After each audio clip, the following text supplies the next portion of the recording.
You were reading through your book prior to this, and I would love you to, because Tracy and I were discussing it, and it really, I was like, I love that. Is the illustration of the C.S. Lewis Lion, the Witch, and the Wardrobe. And it's where Susan is afraid to meet the lion, Aslan. And she says, "Is he safe?" Mm. And Mrs. Beaver says, "Oh, of course not, but he is good." And I think we don't want God to be safe. Will you go into explain that a little bit and how that what that looks like? Yeah. So the wrath of God is one of those concepts that was hijacked, I think, by people who wanted to control other people and fire, brimstone preaching and things like that. And it's damaged a lot of people.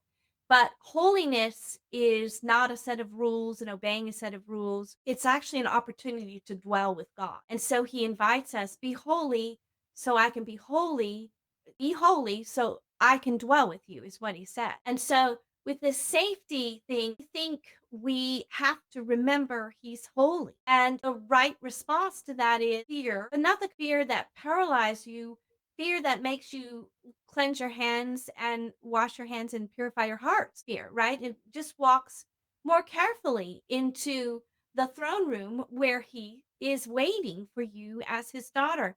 There's a story of this big brother has Down syndrome, the little brother is not.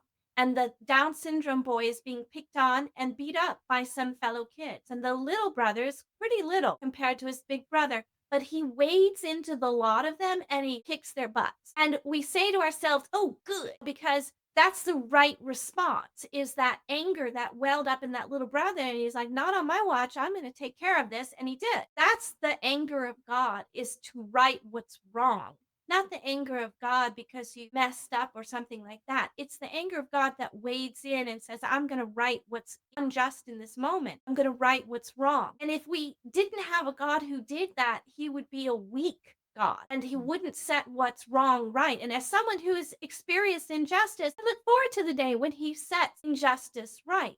And to not have that would be a weak, uncourageous God. I wouldn't be able to worship him. I wouldn't be able to serve him.